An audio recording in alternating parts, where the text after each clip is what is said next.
नमस्कार, आप देख रहे हैं लोकतंत्र राउंडअप और मैं हूं आपके साथ अर्चना मिश्रा। इस खास कार्यक्रम में हम बात करेंगे राष्ट्रपति, उपराष्ट्रपति, प्रधानमंत्री और लोकसभा अध्यक्ष से जुड़ी कुछ खास खबरों की।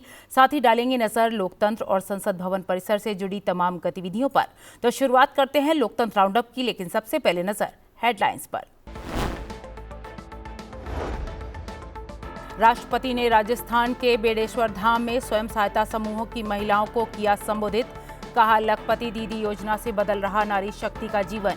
आत्मनिर्भरता को बढ़ावा देने पर दिया जोर। हिंदू कॉलेज के स्थापना दिवस समारोह में उपराष्ट्रपति का संबोधन। कहा, स्वतंत्रता आंदोलन में हिंदू कॉलेज की अहम भूमिका। विकसित भारत के संकल्प में सभी का सहयोग जरूरी। प्रधानमंत्री ने 1 लाख से ज्यादा नवनियुक्त कर्मचारियों को बांटे नियुक्ति पत्र। वीडियो कॉन्फ्रेंसिंग के जरिए रोजगार मेले को किया संबोधित। कहा, पिछले कुछ सालों में भर्ती प्रक्रिया में आई पारदर्शिता। अखिल भारतीय राष्ट्रीय शैक्षिक महासंघ की ओर से आयोजित कार्यक्रम में लोकसभा अध्यक्ष का संबोधन। कहा, गुणवत्तापूर्ण शिक्षा ही तय करेगी भारत का भविष्य।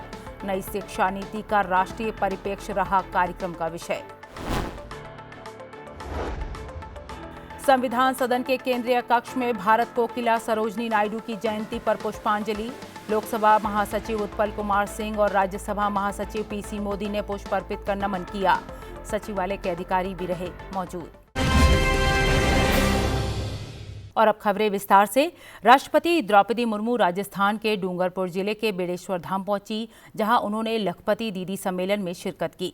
राष्ट्रपति ने स्वयं सहायता समूहों से जुड़ी आदिवासी महिलाओं के एक समूह को संबोधित किया।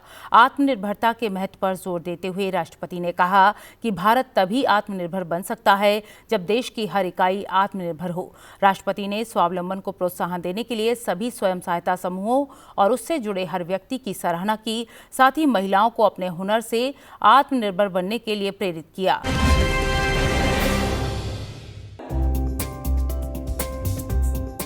राष्ट्रपति द्रौपदी मुर्मू ने राजस्थान के डूंगरपुर जिले के बेड़ेश्वर धाम में लखपति दीदी सम्मेलन को संबोधित किया। कार्यक्रम को संबोधित करते हुए राष्ट्रपति द्रौपदी मुर्मू ने कहा कि भारत ने जो आत्मनिर्भर बनने का संकल्प किया है वह तभी पूरा हो सकता है जब भारत की हर इकाई स्वावलंबी हो। राष्ट्रपति ने स्वावलंबन को प्रोत्साहन देने के लिए सभी स्वयं सहायता समूहों और उससे जुड़े हर व्यक्ति की सराहना की। पिछले साल दिसंबर में मैं जैसलमेर आई थी, जहां मैंने लखपति दीदी सम्मेलन को संबोधित किया था। वहां मैंने देखा कि कैसे स्वयं सहायता समूह से जुड़ने के बाद महिलाओं के जीवन में सकारात्मक परिवर्तन आया है। ये परिवर्तन देश भर में हो रहा है। मैंने अनेक राज्यों में महिला स्वयं सहायता समूह को देखा, संबोधित किया। उनसे बातचीत करते हुए वहां की महिलाओं के आत्मविश्वास को मैं महसूस भी किया। बढ़ते हैं अगली खबर की ओर। उपराष्ट्रपति जगदीप धनखड़ ने दिल्ली के हिंदू कॉलेज के स्थापना दिवस समारोह में शिरकत की। समारोह को संबोधित करते हुए उपराष्ट्रपति ने कहा कि हिंदू कॉलेज की स्वतंत्रता आंदोलन में महत्वपूर्ण भूमिका रही है। उन्होंने कहा कि हिंदू कॉलेज की 125 साल की यात्रा जितनी ऐतिहासिक है उतनी ही समृद्ध इसकी विरासत है। उन्होंने कहा कि देश प्रौद्योगिकी क्रांति के शिखर पर है, जो भारतीय अर्थव्यवस्था और जीवन के सभी पहलुओं को आकार दे रहा है। उपराष्ट्रपति जगदीप धनखड़ ने हिंदू कॉलेज के स्थापना दिवस समारोह में शिरकत की। कार्यक्रम की शुरुआत दीप प्रज्वलन और राष्ट्रगान के साथ हुई।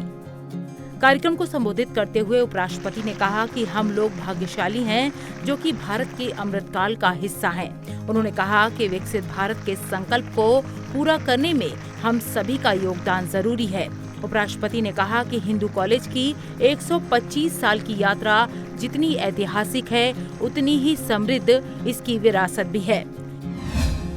This institution has been witness to freedom struggle and has contributed to it. This institution has witnessed securing of independence. This institution has played role in nurturing independence by its alumni. But now is the time to blossom independence. you are there. Therefore, this institute is right platform for me to be here and on this day. युवाओं को विकास का engine, स्थिरता का वास्तुकार और समृद्ध भविष्य का संरक्षक बताते हुए उपराष्ट्रपति ने कहा कि उनके लिए इस देश में अपार संभावनाएं और अवसर मौजूद हैं। It is because of you that I can assert today with pride on our historical past. Our civilizational ethos of more than 5,000 years old. I can reflect on that. With satisfaction, I can enjoy, relish Amrit Kaal, our rise, incremental, phenomenal, unstoppable. But more significant, which is important to Bharat and the world, I have optimism, hope, and full confidence in future of Viksit Bharat because of you. You will contribute to the growth of Viksit Bharat.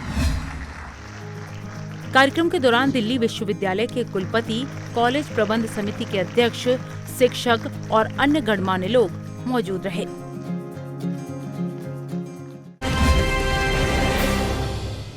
बढ़ते अगली खबर की ओर। प्रधानमंत्री ने रोजगार मेले में 1 लाख से ज्यादा नियुक्ति पत्र वितरित किए। प्रधानमंत्री ने नवनियुक्त कर्मचारियों को वीडियो कॉन्फ्रेंसिंग के माध्यम से संबोधित करते हुए कहा कि उनकी सरकार ने भर्ती की पूरी प्रक्रिया को पूरी तरह से पारदर्शी बनाया है और भर्ती प्रक्रिया को निर्धारित समय सीमा में पूरा करने का काम किया जा रहा है, जिससे कि हर एक व्यक्ति को अपनी अपनी क्षमता प्रदर्शित करने का समान अवसर मिल सके। प्रधानमंत्री ने कहा कि 2014 से भारत सरकार लगातार प्रयास कर रही है कि देश के युवाओं को विकास प्रक्रिया में भागीदार बनाया जाए। बता दें कि रोजगार मेला देश भर में 47 स्थानों पर आयोजित किया गया। प्रधानमंत्री नरेंद्र मोदी ने वीडियो कॉन्फ्रेंसिंग के जरिए नवनियुक्त लोगों को 1 लाख से ज्यादा नियुक्ति पत्रों का वितरण किया। प्रधानमंत्री ने नवनियुक्तों और उनके परिवारों को बधाई दी। साथ ही कहा कि भारत सरकार में युवाओं को नौकरी के अवसर उपलब्ध कराने का अभियान पूर्ण गति के साथ जारी है। प्रधानमंत्री ने कहा कि वर्तमान सरकार ने निर्धारित समय के तहत भर्ती प्रक्रिया को पूरा करने के साथ साथ पूरी प्रक्रिया को पारदर्शी बना दिया है। उन्होंने कहा कि इससे हर एक युवा को अपनी क्षमताएं प्रदर्शित करने के समान अवसर मिलेंगे। आज हर युवा के मन में विश्वास है कि वो कड़ी मेहनत और अपनी प्रतिभा के दम पर अपनी जगह बना सकता है। 2014 के बाद से ही हमारा प्रयास रहा है कि नौजवानों को भारत सरकार के साथ जोड़कर उन्हें राष्ट्र निर्माण का सहभागी बनाएं। पहले की सरकार ने अपने 10 साल में जितनी सरकारी नौकरियां दी थी, उससे लगभग 1.5 गुना ज्यादा सरकारी नौकरी भाजपा की सरकार ने अपने 10 साल में दी है। आज दिल्ली में एक इंटीग्रेटेड ट्रेनिंग कॉम्प्लेक्स का भी शिलान्यास हुआ है। मुझे विश्वास है कि नए ट्रेनिंग कॉम्प्लेक्स से कैपेसिटी बिल्डिंग की हमारी पहल को और मजबूती मिलेगी। बढ़ते अगली खबर की ओर। उपराष्ट्रपति जगदीप धनखड़ एक दिन के असम दौरे पर रहे। इस दौरान उपराष्ट्रपति ने असम सरकार के उच्चतम नागरिक पुरस्कार से 22 विजेताओं को सम्मानित किया। कार्यक्रम को संबोधित करते हुए उपराष्ट्रपति ने कहा कि असम को पूर्वोत्तर का प्रवेश द्वार कहा जाता है। असम के सर्वोच्च नागरिक पुरस्कार से सम्मानित किया जाना बहुत ही गर्व की बात है। उपराष्ट्रपति ने कहा कि अवार्ड देने की प्रक्रिया में पारदर्शिता आई है। उपराष्ट्रपति ने विभिन्न क्षेत्रों के 22 लोगों के उल्लेखनीय योगदान के लिए पुरस्कृत किए जाने पर बधाई दी। साथ ही कहा कि यह सम्मान असम की समृद्ध कला, यहाँ के लोगों और सांस्कृतिक विविधता के साथ राष्ट्र के प्रति उनके योगदान का भी प्रतिबिंब है।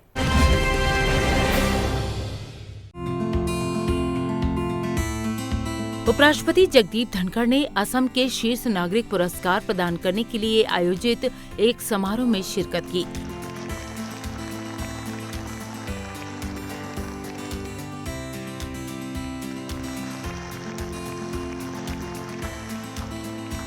कार्यक्रम को संबोधित करते हुए उपराष्ट्रपति ने कहा कि समाज की विविधता का प्रतिनिधित्व करने वाली हस्तियों को बहुत ही पारदर्शी तरीके से सम्मानित किया गया है।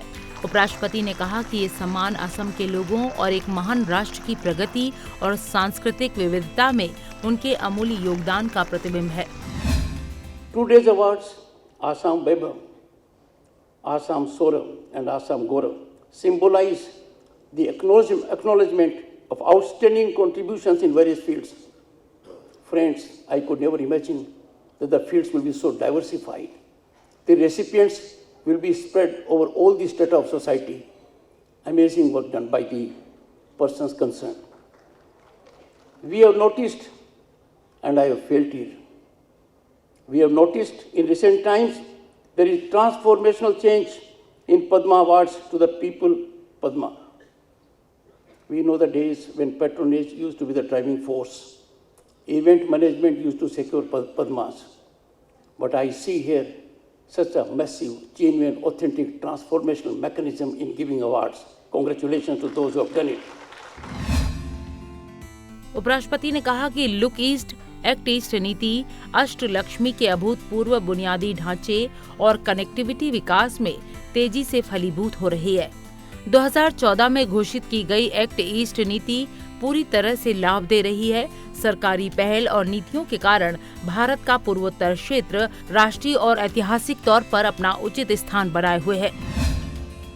Act East policy announced in 2014 is bearing rich dividends. Owing to the government initiatives and policies, the northeastern region of the country is assuming its rightful place in the national and historical narrative. Northeast in recent years witnessed large-scale international events for the first time during India's year-long G20 presidency. We made impact on the entire world by this. This will have tremendous positive impact for the future of the region. उपराष्ट्रपति ने सभी पुरस्कार विजेताओं को बधाई दी और उज्जवल भविष्य की शुभकामनाएं दी।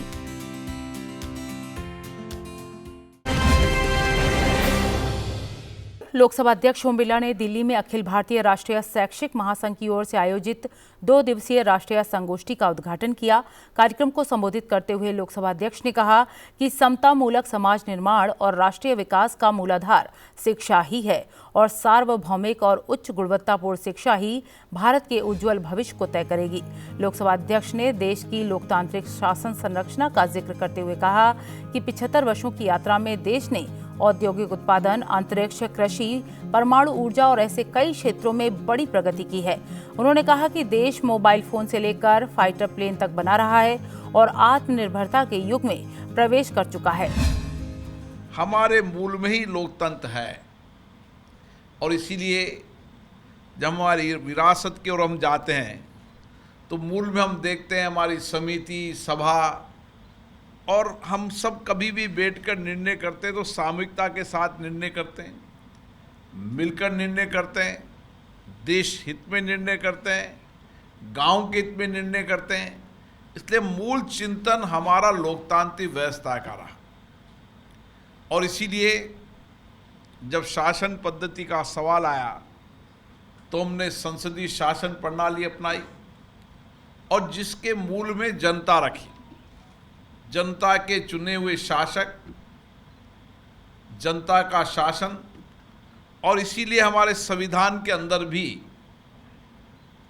एक ऐसा समावेशी संविधान है जिसमें दुनिया के जितने भी धर्म हैं वो धर्म की अभिव्यक्ति यहाँ पर है।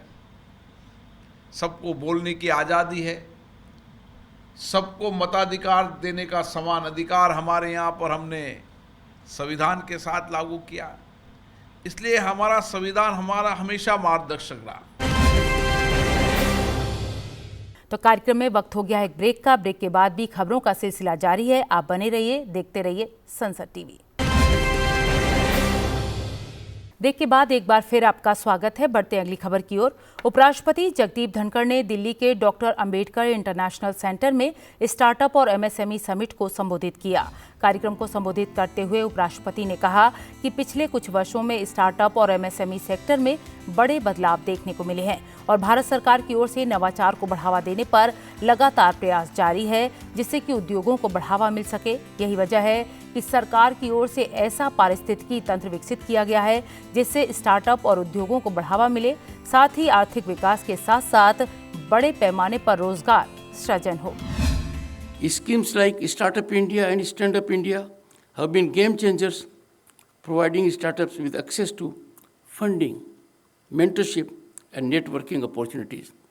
These are not words, these are ground realities.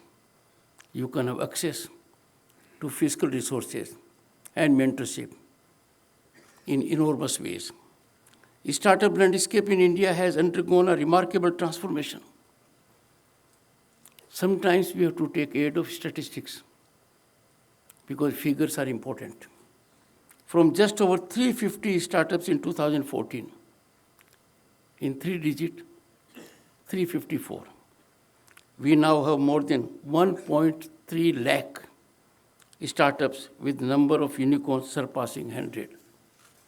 Just imagine, after having overtaken journey in most difficult terrain, we have traversed to these phenomenal results.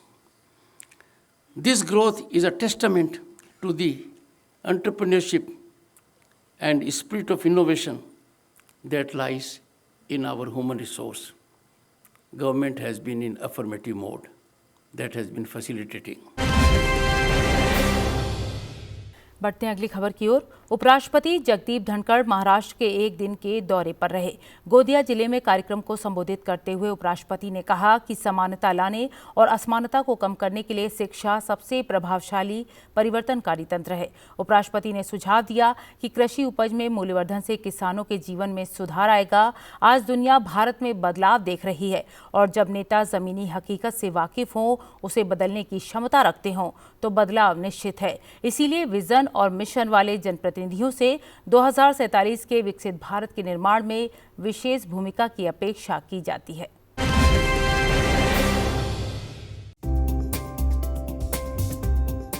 उपराष्ट्रपति जगदीप धनखड़ ने महाराष्ट्र के गोंदिया जिले में एक समारोह को संबोधित किया। कार्यक्रम को संबोधित करते हुए उपराष्ट्रपति ने कहा कि समानता लाने और असमानता को कम करने के लिए शिक्षा सबसे प्रभावशाली परिवर्तनकारी तंत्र है। उन्होंने कहा कि विजन, मिशन और प्रतिभा वाले युवा सांसदों को 2047 के विकसित भारत के निर्माण में बड़ी भूमिका निभानी है। दुनिया की नजर में भारत आज उस ऊंचाई पर आगे जा रहा है जिसकी जब मैं लोकसभा का सदस्य बना 34 साल पहले न तो मैंने कल्पना की थी, न मैंने ऐसा सपना देखा था। सपना देखते हुए भी डर लगता था और आज हम सपना देख रहे हैं कि 2047 में हमारा भारत दुनिया के सर्वश्रेष्ठ देशों में एक होगा, विकसित भारत होगा। उपराष्ट्रपति जगदीप धनखड़ जयपुर पहुंचे, जहां उन्होंने दीनदयाल उपाध्याय की पुण्यतिथि पर एक कार्यक्रम को संबोधित किया। उपराष्ट्रपति ने कहा कि देश 2014 से पहले 5 नाजुक अर्थव्यवस्थाओं में से एक था और अब दुनिया की 5वीं सबसे बड़ी अर्थव्यवस्था बन चुका है। भारत का नाम दुनिया के उन 5 देशों में शामिल था जो दुनिया पर बोझ थे। उपराष्ट्रपति ने कहा कि आर्थिक राष्ट्रवाद से अर्थव्यवस्था को बढ़ावा मिलेगा और लाखों लोगों को नौकरियां मिलेगी।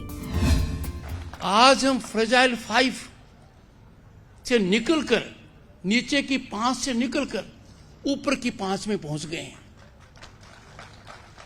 हमने कनाडा को पीछे छोड़ा है, हमने फ्रांस को पीछे छोड़ा है, हमने उन लोगों को पीछे छोड़ा है जिन्होंने सदियों तक हम पर राज किया, ब्रिटेन। और आने वाले 2-3 साल में निश्चित रूप से जर्मनी और जापान भी हमसे पीछे रहेंगे और हम दुनिया में तीसरी महाशक्ति बनेंगे। प्रधानमंत्री नरेंद्र मोदी के वोकल फॉर लोकल के महत्व का जिक्र करते हुए उपराष्ट्रपति ने कहा कि अगर आज भारत का नागरिक संकल्प ले कि जहां तक संभव हो सके वे देश के निर्मित वस्तुओं का ही उपयोग करेंगे, इससे हमारा आर्थिक भंडार भरेगा और करोड़ों हाथों को काम मिलेगा, साथ ही एक बड़ी क्रांति आएगी। आर्थिक राष्ट्रवाद हम क्यों नहीं अपनाते? क्या अच्छा लगता है कि हमारे देश में दिए, कैंडल, काइट, फर्नीचर, कर्टेन, कपड़ा, खिलौने जैसी वस्तुएं बाहर से आए? क्या कुछ आर्थिक फायदे के लिए हम देश में जो ये वस्तुएं आती हैं उनको कम कर दें? मेरा हर व्यवसायी से, हर उद्योगपति से, हर उनकी संस्थाओं से बहुत विशेष अनुरोध है। प्रधानमंत्री जी ने इसको दूसरा नारा दिया है, एक्सेप्टेबल दिया है, बी वोकल अबाउट लोकल। यदि अगर आज भारत का नागरिक संकल्प ले ले कि मैं जहां तक संभव है देश में निर्मित वस्तु का ही उपयोग करूंगा, तो हमारे आर्थिक भंडार के अंदर बहुत बढ़ोतरी होगी, करोड़ों हाथों को काम मिलेगा और बहुत बड़ी क्रांति आएगी। लोकसभा अध्यक्ष ओम बिरला ने अपने संसदीय क्षेत्र कोटा के सांगोन में कई विकास परियोजनाओं का शिलान्यास किया। कार्यक्रम को संबोधित करते हुए लोकसभा अध्यक्ष ने कहा कि सरकार का ग्रामीण क्षेत्रों के विकास पर विशेष ध्यान है और आने वाले 5 सालों में गांवों के विकास के नए आयाम दिए जाएंगे। साथ ही ग्रामीणों को आत्मनिर्भर बनाने के प्रयास होंगे, जिससे कि गांवों से पलायन पूरी तरह से रुक सके।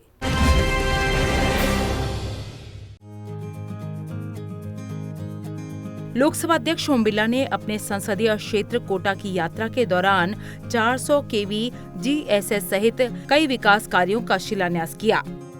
इस दौरान कार्यक्रम को संबोधित करते हुए लोकसभा अध्यक्ष ने कहा कि अगले 5 साल में ग्रामीण विकास को नए आयाम दिए जाएंगे। उन्होंने कहा कि कार्य योजना के तहत प्रयास करते हुए हम क्षेत्र के हर एक गाँव को आत्मनिर्भर बनाएंगे। मैंने इस बार दिवाली पर देखा, जब मैं बाजार में गया तो एक समय था जब दिए से लेकर और लाइट तक सब चाइना का माल बिकता था। लेकिन इस बार बाजार में गया तो दिया भी हमारे लोगों के हाथ का बनाया हुआ था, लाइट भी हमारे हाथ की बनाई हुई थी और हर सामान भारत के दूर दराज के गांव के अपने लोगों के पसीने से बनाई हुई वस्तुएं थी। अब भारत ने आत्मनिर्भर भारत बनने की ओर अभियान चलाया और इसलिए हमें गांव को विकास की ओर ले जाना पड़ेगा, हमें गांव को आत्मनिर्भर बनाना पड़ेगा। राष्ट्रपिता महात्मा गांधी जी ने कहा था, इस देश का आर्थिक तंत्र गांव के अंदर है और गांव के अंदर हम छोटे लघु कुटीर उद्योग कर उनकी आवश्यकताएं गांव में पूरी करने लग जाए तो भारत कभी किसी पर निर्भर नहीं रहेगा। कार्यक्रम के दौरान ऊर्जा मंत्री, विधायक, सरपंच, पंचायत समिति के सदस्य और बड़ी संख्या में प्रबुद्धजन भी मौजूद रहे। संविधान सदन के केंद्रीय कक्ष में भारत कोकिला स्वतंत्रता सेनानी सरोजनी नायडू की जयंती पर पुष्पांजलि अर्पित की गई। लोकसभा महासचिव उत्पल कुमार सिंह, राज्यसभा महासचिव पीसी मोदी ने सरोजनी नायडू को पुष्प अर्पित कर नमन किया। इस दौरान लोकसभा और राज्यसभा सचिवालय के अधिकारी भी मौजूद थे। संविधान सदन के केंद्रीय कक्ष में स्वतंत्रता सेनानी, कवित्री, भारत की पहली महिला राज्यपाल सरोजनी नायडू की जयंती पर पुष्पांजलि अर्पित की गई। लोकसभा महासचिव उत्पल कुमार सिंह, राज्यसभा महासचिव पीसी मोदी और लोकसभा और राज्यसभा के अधिकारियों ने संविधान सदन के केंद्रीय कक्ष में सरोजनी नायडू के चित्र पर श्रद्धा सुमन अर्पित किए। बता दें कि सरोजनी नायडू के चित्र का अनावरण भारत के तत्कालीन राष्ट्रपति डॉक्टर राजेंद्र प्रसाद ने 16 दिसंबर 1959 को संसद भवन के केंद्रीय कक्ष में किया था। लोकतंत्र में संसदीय समितियों का अहम स्थान है। समय समय पर इन संसदीय समितियों की बैठक होती है। विभिन्न मुद्दों पर चर्चा के बाद ये समितियां अपनी रिपोर्ट सभा के समक्ष रखती हैं। तो आइए जान लेते हैं सप्ताह लोकसभा में किन किन संसदीय समितियों की बैठक हुई। लोकसभा में संसदीय समितियों की बैठकों पर नजर डालें तो 7 फरवरी 2024 को सरकारी उपक्रमों संबंधी समिति की बैठक हुई। 7 फरवरी 2024 को ही रसायन एवं उर्वरक संबंधी स्थायी समिति की बैठक हुई। 8 फरवरी 2024 को अनुसूचित जातियों और अनुसूचित जनजातियों के कल्याण संबंधी समिति की बैठक संपन्न हुई। 9 फरवरी 2024 को सामाजिक न्याय और अधिकारिता संबंधी समिति की बैठक हुई। 9 फरवरी को ही वित्त संबंधी स्थायी समिति की बैठक संपन्न हुई। तो कार्यक्रम लोकतंत्र राउंडअप में इतना ही, लेकिन जाने से पहले एक जरूरी बात, आप इस कार्यक्रम को संसद टीवी के YouTube चैनल पर भी देख सकते हैं। हमें आपके फीडबैक का इंतजार रहेगा। अगले हफ्ते फिर मिलेंगे लोकतंत्र और संसद से जुड़ी अहम खबरों के साथ। तब तक के लिए मुझे दीजिए इजाजत। नमस्कार।